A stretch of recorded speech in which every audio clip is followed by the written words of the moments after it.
Hey everyone, welcome to JFK's World podcast, the podcast where I, JFK, introduce you to entrepreneurs that I know. The premise is simple. I know a lot of cool people doing a lot of cool things, and I want to share their stories. I'm curious about what has led my guests into their chosen fields, and was being an entrepreneur something that they always wanted to be, or were there other forces at work that led them to where they are? My hope is that these individual stories connect with you on some level, whether you are an entrepreneur yourself, or maybe you want to be, but just don't know where to start. Or maybe, just maybe, through getting to know my guests, you can reach out to them because you're interested in learning more about their products or services. If you're interested in checking out more about my guests, previous podcasts, and link to my social, please check out jfksworld.com. Thank you, and I hope you enjoy the show. Hey everyone, before we jump into the podcast, I just want to say thank you. I'm truly grateful to have the opportunity to share with you my first ever podcast, episode 001. This podcast would not have been possible without the support of my loving family and my dear friends, and I just can't wait to see what you all think. In this first episode, I'm honored and privileged to sit down with a dear friend of mine, Vivek Mehmi, who is an amazing hip-hop artist and entrepreneur.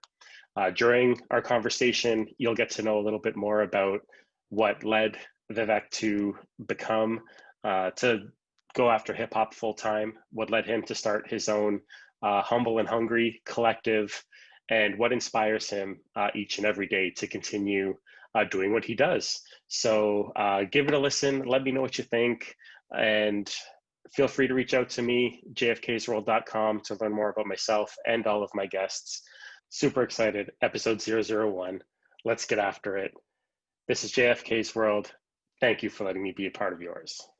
All right. Hello, everyone, and welcome to the first ever episode of JFK's World, my first ever podcast, episode 001. And as mentioned, I am honored and thankful to have my first guest, my friend, Vivek Mehmi. V, welcome to the show. Oh, it's good to be here, brother. Thank you for having me. Wow. First episode, first guest ever. Wow. That's pretty exciting for me as well. Well, not to get into too much detail, but I figure, why not start with someone that I've known the longest, right? Right. Like the fact that we've known each other. Ease in. Feel comfy. Yeah. Exactly. No stress. Like, nice and comfy. Yeah. Nice shirt there, by the way, too. Maybe I can show everyone that. Yep. Supporting. For those of you that don't know, this is V's logo. This is some shirts that he has going on.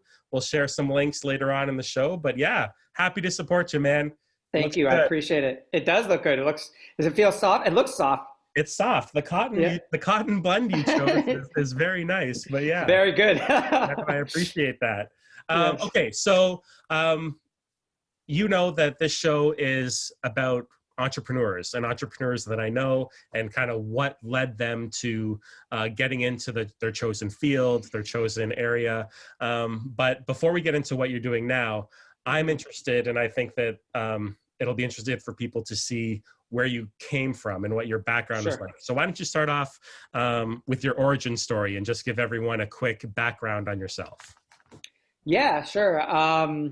Growing up, huge hip hop, pop fan. Like before I could even really, play any music or do anything like that, I was really big into dancing. And I wish I had it over here because Kelsey, she just got me Electric Boogaloo for my birthday that just passed the other way. Yep. It was a 3-in-1 DVD set. So the first Break-In, Electric Boogaloo, and then another movie that I haven't even checked out. It was something along the same lines that talks about the origins of hip hop. But I was really into breakdancing and Michael Jackson growing up. I would dance for hours and just really get into the culture. I was just fascinated by, the design of the gear that people wore, the way they reacted to music, and that really sparked my interest. And then, of course, my brother, being really into music as well, exposed me to, Tribe. We were talking about that earlier, and LL Cool J, and then even like as I was getting older, he would get into different genres too, which was really cool. Like, you know, so folk and indie rock and alternative. I kind of had my own segue there when grunge was really popular with Nirvana and Soundgarden, Stone Temple Pilots, and all those bands. I was really into it for a while, which kind of I think really highlighted my artistry and really developed that, because grunge at a time when, you know, everything was classic rock, or everything was kind of like, what is this? What is, and you know, right. And I think that's what's going on with my sound now is, you know, I've got people who really see what I'm doing, but a lot of people are like, this is kind of, you know, not, it's a little foreign to them because of maybe my voice or something. But anyways, getting off tangent. Yeah, so I was really exposed to a lot of different types of music growing up. And it was kind of submerged a bit. Like I wasn't really, you know, full on into creating until I went to university. And like after university, I did a radio show at Wilfrid Laurier. You might remember For Your Mind. Yeah. I remember, it's funny. I after our previous talk, when I went for a long road trip, I found some of the old CDs and I played them, and I was just like, it was kind of embarrassing to hear yourself like being an amateur on the radio, kind of repeating every comment and everything like that, and just like certain lines that, you know, a lot of likes and you know, but it was also really awesome to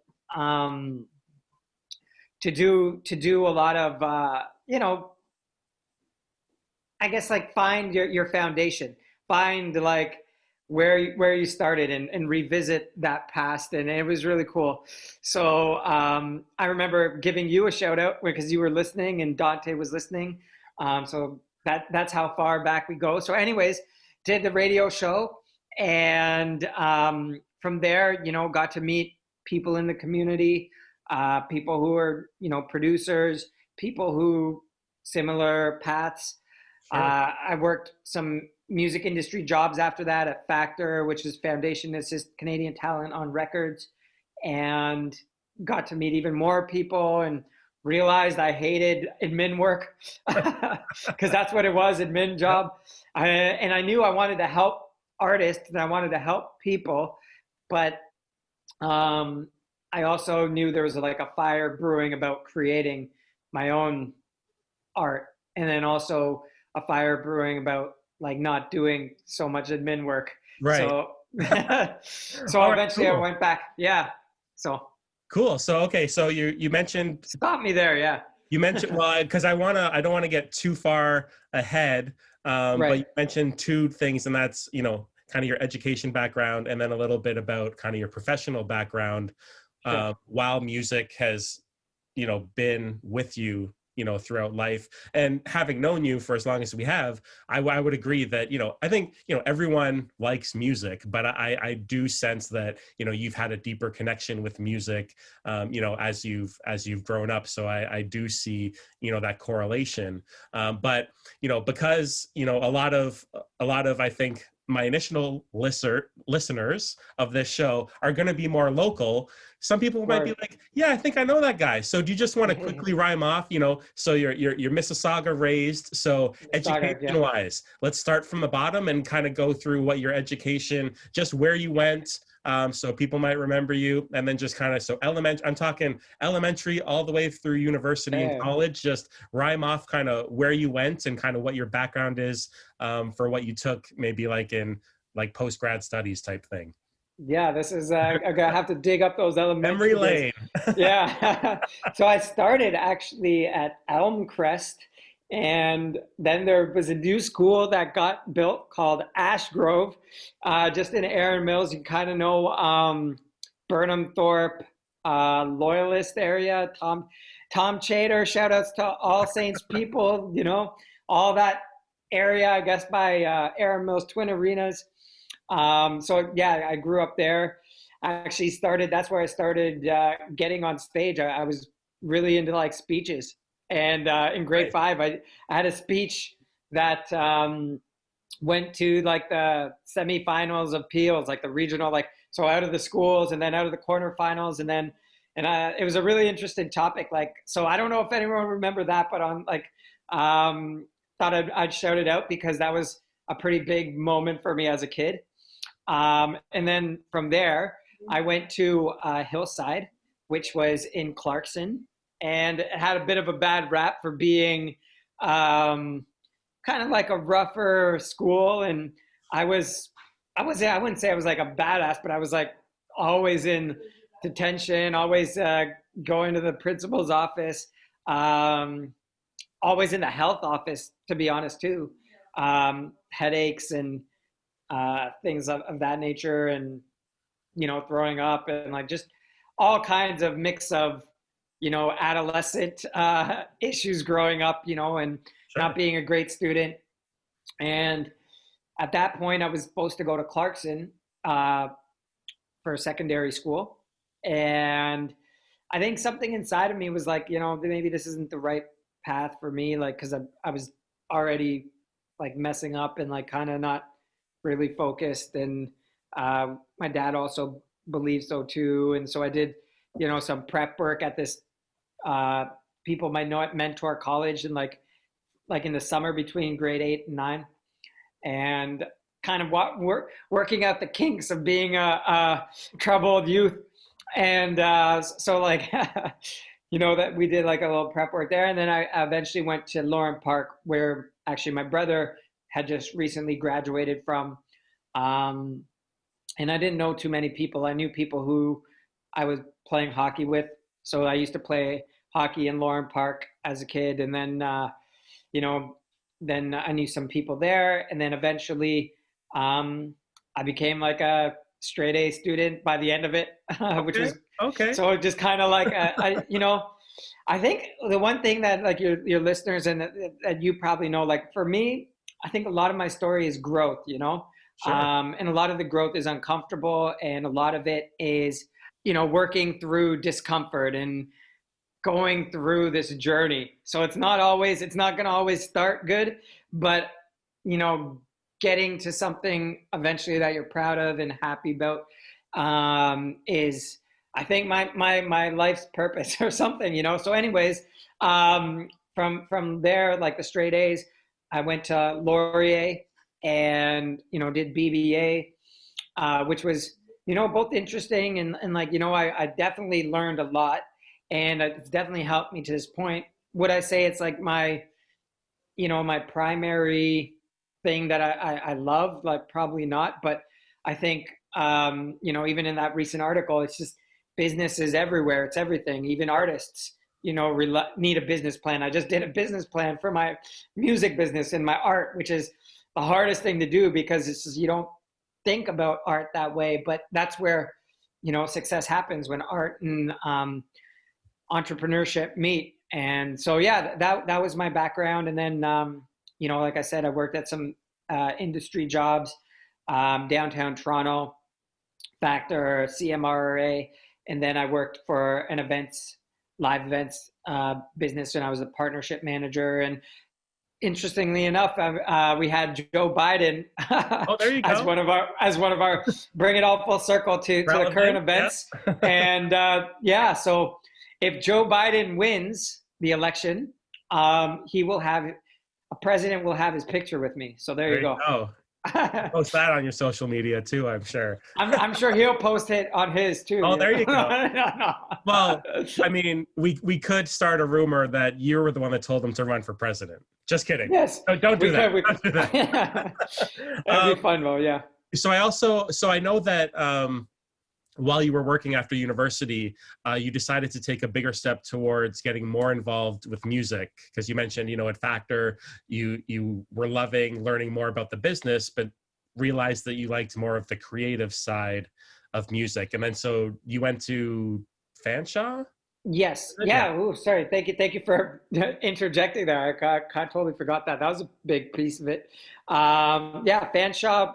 After a couple years of those industry jobs, like I was mentioning before, I was like, yeah, I need to like fan this fire that, is blowing, like, or is just burning about my art. So I went back to school for it, and again met some really amazing people, and that was in London, Ontario, and it's a pretty well-known music school for music industry arts. And yeah, to this day, I'm working with 2 or 3 people, producers, and I have a buddy who's, he's a partnership or a sponsorship director for a big live events company. And yeah, we keep in touch. It's just like you meet, like there's at schooling like that, you meet people who are just on the same wavelength. Sure.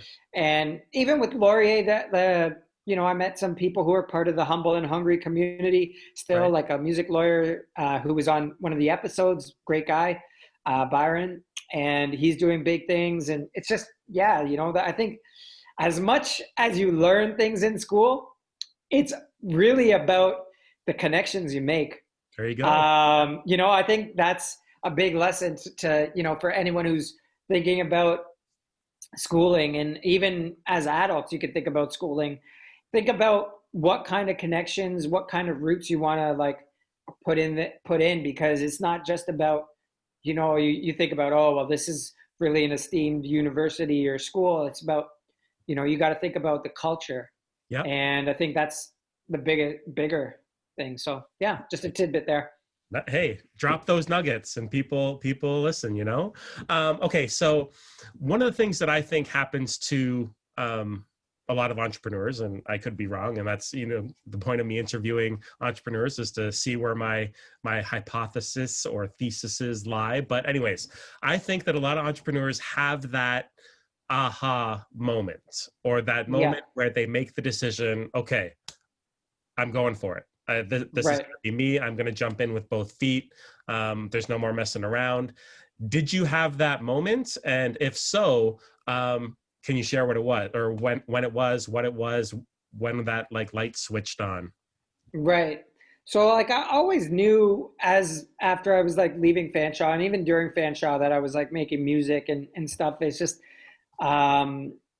there's a commitment to art, like there was this commitment to art, and I knew that regardless of what shape it took, it would be something prominent in my life. So that was like the first moment, the first realization. And going from there, it just, nothing like that I was creating. Like I enjoyed creating it. It was fun. We had fun, like the people who were involved, and but it wasn't really like impactful, like the music I was making, the stuff I was doing. And that was until like I got sick, like I was misdiagnosed in 2010, but when, like my whole body started like, it was localized in my liver and things like that, and my skin before, but then 2014, I had a whole meltdown, like physically and obviously emotionally and mentally as a result. And that's when, like the switch flipped, and it was like, I'm turning into, like my art's got a new purpose, and, so healing and all the things that get involved with being in a really, really vulnerable situation got translated into my art. And I think that's where the flip switched. And then so I was trying to, manage working at that live events business and doing the art and healing. So it was like kind of, 3 things going on there. And then in 2018, it just, because what would happen with my healing, I'd go through these like bouts and like skin flare-ups and just, just deflated and lethargic and just, not sleeping or anything. Right. And they would last a while, and then I'd recover. And, I in these recovery periods, I would be like so optimistic and all these things, kind of like now, like, for being honest, earlier this year it happened. And every time that I recover, I just get pushed further on my purpose. But I didn't realize that in until 2018, really, like where I was just like, where it happened, like it reoccurred for the first time, where I was like, okay, something's happening here, where it's, you know, this is not like a simple, like, you know, Band-Aid solution. Right. And so I'm like, okay, what's the deeper meaning? And that, then I'm like, I came out, like, I think I sold almost $200,000 worth of conference sales, like with like the partnerships I've made and all sorts of things. And for like that one event. And, you know, it was part of me, I mean, you would think it would be hard for someone to be like, wow, 200,000, like in sales. And then, you know, obviously get a commission on that. Right. To leave that. And to be honest with you, man, it was like, it wasn't even a decision. It was like, so like, I was like, later, like not even, you know what I mean? Yeah. Like, you know, people, you're exactly right. Like there's something intrinsically that guides you, and it just feels right, I think, is the best way that people can describe it, because it's hard to pinpoint what that feeling is. But I think what you're describing is just within you knew what the answer was. You knew it was the right thing to do. Yeah. And like, I was just like, okay, well, obviously I had to like work on the healing a bit before, but I think that's where like the whole art and healing through music came to be, because I started posting videos of like some of the verses I would write while I was healing, and some of the thoughts and some of the, you know, emotions. And I had like if you go on my Instagram and like, you know, you can see the saved stories.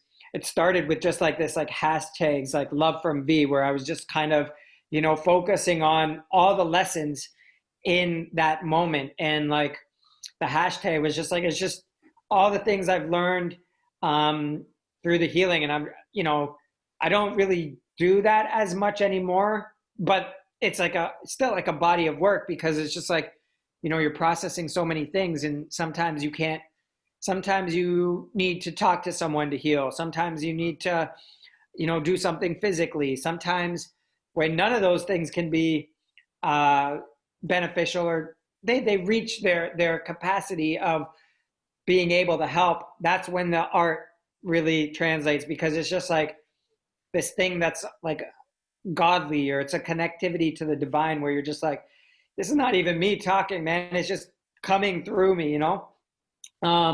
So that's where I really kind of, you know, made the decision in 2018, but then it was re-amplified this year, you know, in 2020, even, and like, obviously you were at my album release, and that was a big moment of, confirmation and reaffirming that I'm on the right path, because it just felt so good and connected. But then earlier this year, again, like I said, I slipped back into about with this thing. And then as I was recovering, the pandemic kind of hit. Yep. And it just made me realize that, you know, I had some other value to give, like some knowledge about how to deal with uncomfortable situations. Sure. And the fact that everyone's in this, like, you know, novel situation where they don't know how to navigate. They don't have this control over things that they thought they did. Like, well, that's been my life for the last 5 years. Right. So I just felt like this, you know, even more suited to do what I'm doing, you know? Yeah, no, I mean, you mentioned it's a battle that, you know, the health issues that you've had is an amazing story that you've been sharing, you know, through your own social media over the last few years. So I would encourage anyone that's gone through, you know, similar stuff to definitely, you know, check you out in that regard. But I totally, I agree with everything that you're saying, how, you know, you found, you know, music was an area that, you know, you dove into because it was bringing you joy, but it seems like over the last few years, you've translated that into, hey, my talent and my passion for music can be amplified through sharing my story and Right. showing people the optimistic side of things. And part of that is sharing the struggle. Right. Right. So that's just, I mean, that's me as a fan and, you know, watching you over the last few years. But, you know, as I mentioned in the intro, not only so are you classified as an artist, as a musician, but also, you know, when we think about all of the hats that entrepreneurs have to wear, I want you to talk a little bit more about what led to your starting Humble and Hungry, and kind of what came about that, and what you're up to in that regard, Sure. as it pertains to not only you as an artist, but the community. Right, right, for sure. Yeah. And yeah, like I said, last year released the album Right as Rain. Check it out. It was you know, like a lot of the emotions, a lot of the struggle, like you mentioned, were put into that. So like light to dark, but a lot of the, you know, momentum and the things that have been happening for Humble and Hungry come from like partnerships. And you know, we were talking about, you know, even in school you meet these people that help you, but I think as an artist there's so many people, regardless if it's a health issue or if it's, you know, some kind of trauma or around relationships or something. Everyone's dealing and battling with something, and especially in this year, right? And it made me feel like this connection to artists and this feeling, if we dig back to like my Factor days, and I think that's why I was drawn to work there, is because I want to see other people do well too. I want to see other people overcome things. You know, I think that there's two kinds of you know, satisfaction you get from, you know, like when someone shares a post about you or like a song or something, you know, that feels good because you put the work into it. But in a sense, it almost feels better when someone, you know, you worked with, or someone that you invested energy with, and you see them, you know, take the learnings that you bestowed upon them, or the relationships that you've helped, you know, cultivate, and they do something amazing. And you know, we were talking about it just before we started recording, was that, like, you know, you want to see people connect. And you know, even from like the live we did last week, with like the track that I released, the Upside Down, like the two producers and who didn't really know each other, they were on the live together, and now they're working together, you know. And like, I'm like, whoa, that's cool. You know, like, and earlier when I was like younger, I'd be like, oh, why are they working? Why aren't they working with me? But like, you know, I've grown in such a way that it's like, you know, like there's enough, like there's enough pie for everyone to, you know, do well. And I think I want to surround myself with like the like energies and people who really get that, you know. And it's, you know, you're not going to mesh with everyone, but through Humble and Hungry, you know, on my album release, we featured other artists. And you know, that's the whole balance though, right? Is like when to really know when it's time to work on your own stuff and big your own stuff up, and when it's time to, like, you know, showcase other people. Obviously the showcasing like the other people, that only happens and that only works if I'm, you know, in a good place myself, because one, you don't have like the energy to you know, do both. And you know, they say, like, I've heard it multiple times, you know, like when you're on like the airplane, and they always say when the masks drop and you need to take oxygen, always do your mask first before you help someone else. So always, you know, make sure your cup is full so you can fill someone else's. And that's kind of the approach I've taken to it. And we were set up to, you know, really focus on doing more events in 2020, taking my events experience, taking my artist experience and obviously taking my own music experience and, you know, work on that. But then we kind of like started pivoting it to, well, you know, since community and the way people connect has changed, we're trying to build like an online community, and like that's through, you know, social media. We have a Facebook group, try to get people submitting to our playlist and showcase artists who, you know, who are independent and trying to hustle through this time. Well, yeah, I mean, talk a little bit about that, because I think that's my understanding, you know, and again, our discussions prior, I think that's the need that you identified in the music industry, was like those independent artists and yes, the lack of, you know, platforms available to them to showcase. And so, yeah, talk a little bit about that point of like why you started Humble and Hungry, like, because it was from your own experience, right?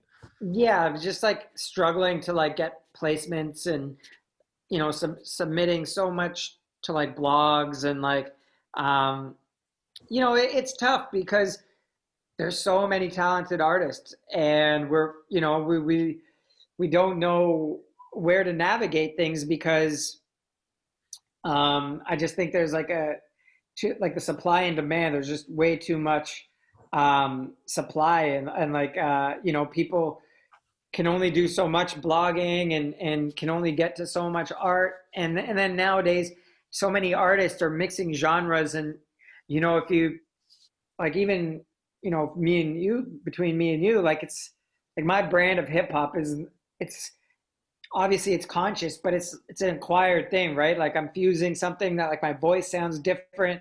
Like it's not, I get it, it's not for everyone, but I know there's a lot of other artists who are kind of like that too, right? Who are, you know, they don't fit in this box perfectly, you know, like they don't fit like on like these squares perfectly, although this is already done, but yeah, so you know what I'm saying? Like, and with that being said, it's kind of like this, you know, subculture of artists that are just like, you know, well, we don't belong here, but you know, like we're gonna find you, and you know, you're gonna belong somewhere. So don't give up on that. And that was the big thing in the season one, was like really trying to identify that. And if we're being honest, like I think in season one, like I just bit off more than we could chew, you know, like we had all these interesting themes, did so much research, and then we're showcasing artists, and like I was starting to feel kind of like worn out.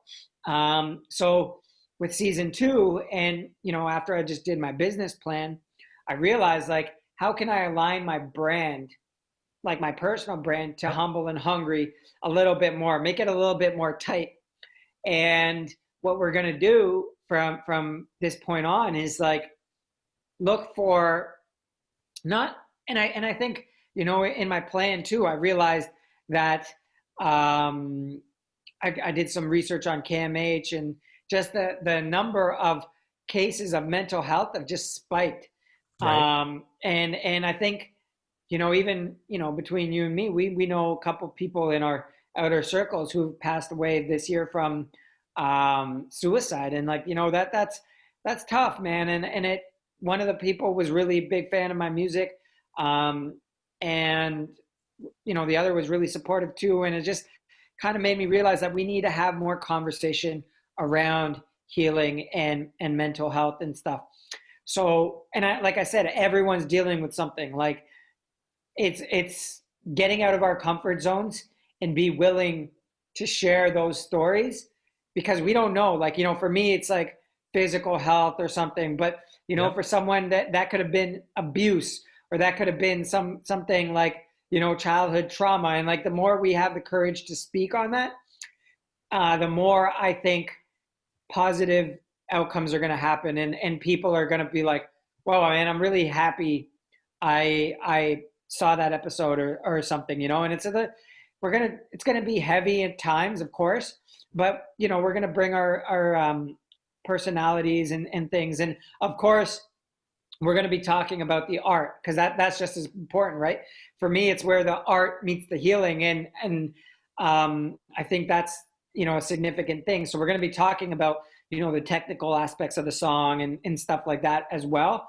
But Yep. we're going to be talking about, hey, you know, what caused you to feel that, or what have you overcome in your life that needs to be addressed. So that's what's going on moving forward. So Nice. Well, I mean, I know that you know, for the people that haven't checked out Humble and Hungry yet, you know, season 1 you're referring to, you and your co-host Dante, you know, good friend of ours. Basically, the two of you every week, right, would discuss various topics within the music industry, whether it was, you know, looking back at, I remember there was the 80s theme week and you know, top songs of the 80s, and then, but also introducing new artists through your right. Humble and Hungry, you know, Facebook page and platform. So people that haven't checked out season 1, they can go to your various social media channels to kind of get caught up before season 2, right? Yes, absolutely. Yeah. And it's we're still working on the technical aspect, try to, you know, make sure everything is up to date, because there's it's a lot, you know, transitioning from live to online, and you know, you got to make sure your computers and what kind of software you're running, and yeah, so there's a bit of technical difficulties that we're working through, and you know, for season 2, the goal is to be just like really tight with it. So, Yeah. but yeah, it's again, like it's a learning. It's everything is learning right now, and I think that's what's really helped with the Humble and Hungry stuff. Is like, you know, I didn't realize that there was such a big need for sharing stories of overcoming. When I look into my own journey, it makes sense, right? Like it just it's just on brand. So I'm excited about it, and you know, we were gonna do our best to contribute to helping people. Awesome. That's great. Yeah. So, I mean, you mentioned a little bit earlier, but obviously, the COVID has altered many businesses and many careers and many, you know, entrepreneurs. And you used the word a few minutes ago, pivot.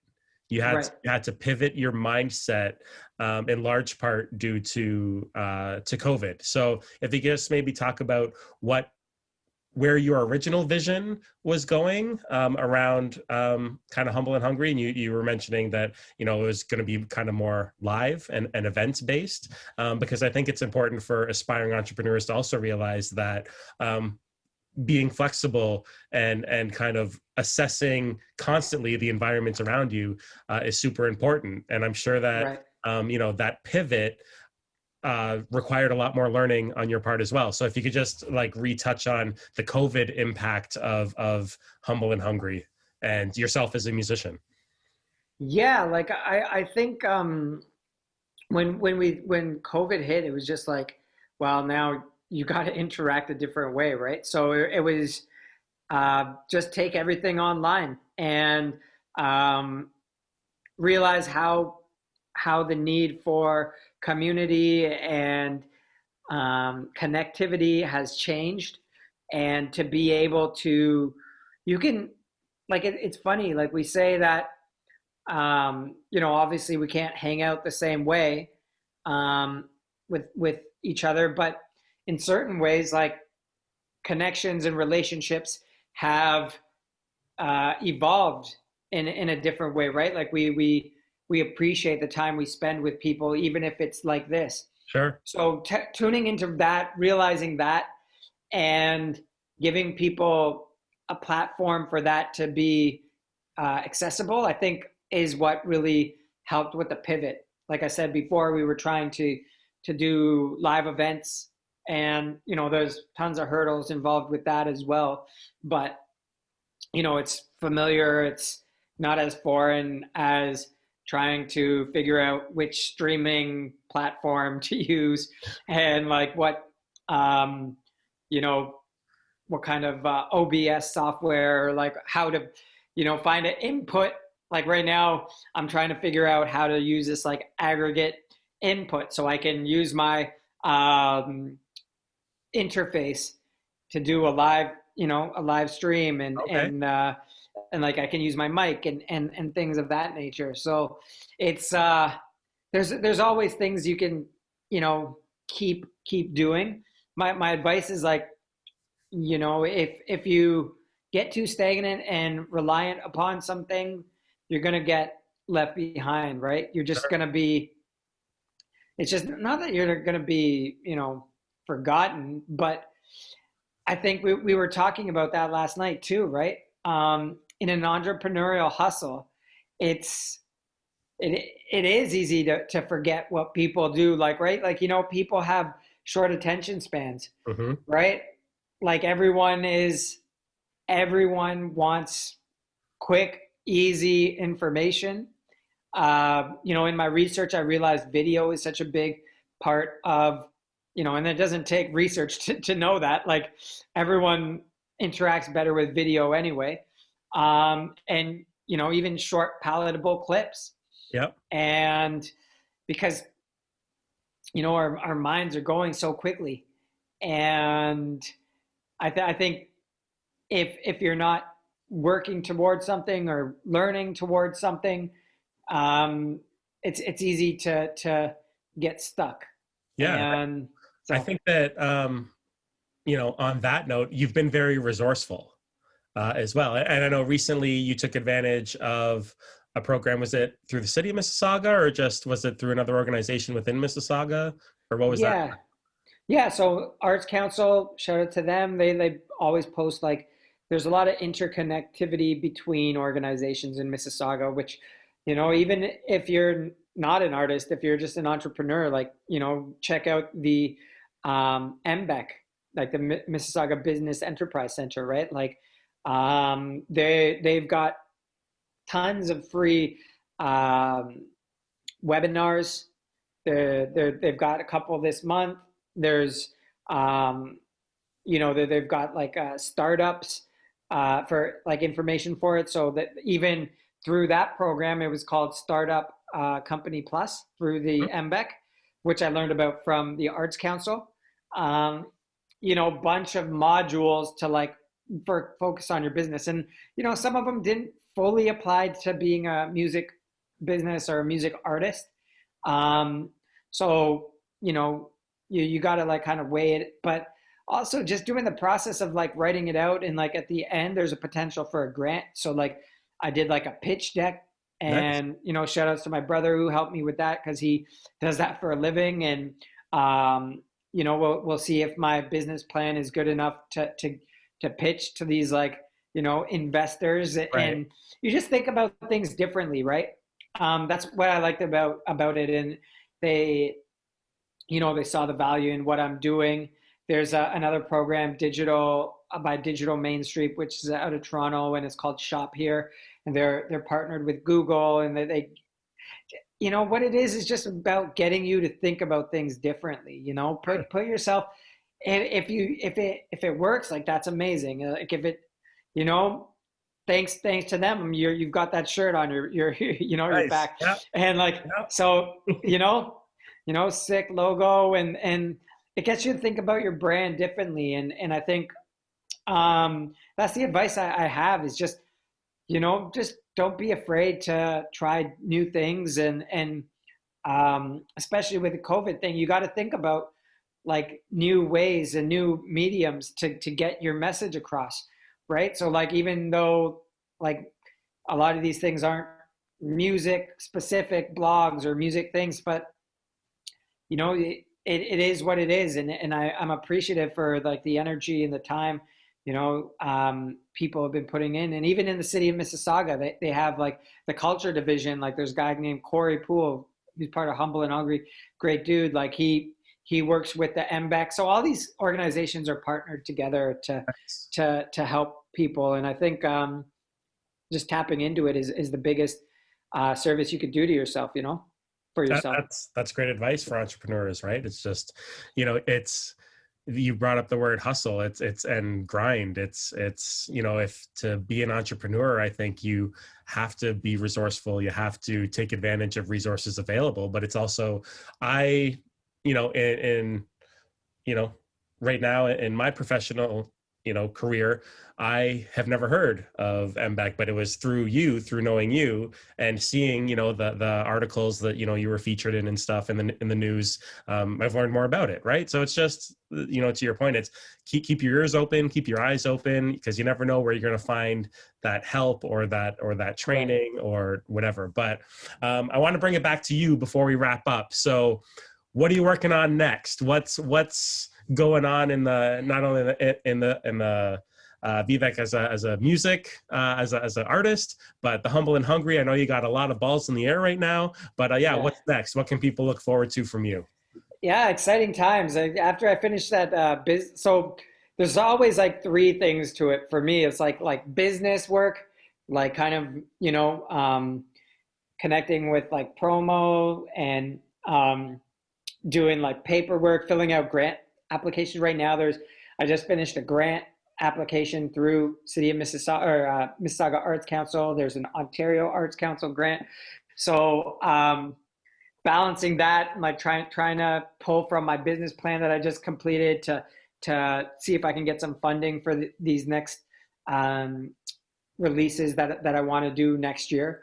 So I also just wrapped up some vocal work for a client on Sound Better, and I'm trying to attain some more features and vocal services, because I find it's really interesting to help other artists or help producers, because it gets you into different pockets of listeners, right? Like people, like kind of like you were saying, people who don't know about me are gonna find out about me. It's really all about collaboration at this point, and artistically trying to get the live streaming live show, like being able to perform. So trying to get the technology to bend so I can figure that out. Yeah. And also after this, I'm gonna go scout some areas, because we're doing the Rubik's Cube video. The Rubik's Cube video is coming out hopefully by December. So mid to late. I don't know how that, but that's also part of a grant program, the Rubik's Cube. We got some software that we get to try out, and it's going to be showcased through the Arts Council, which is really cool. And I'm going to get to work on some editing, which is nice. For me, I really need a healthy dose of creativity. So I think the music video would be a really big thing that I'm excited to sink my teeth in.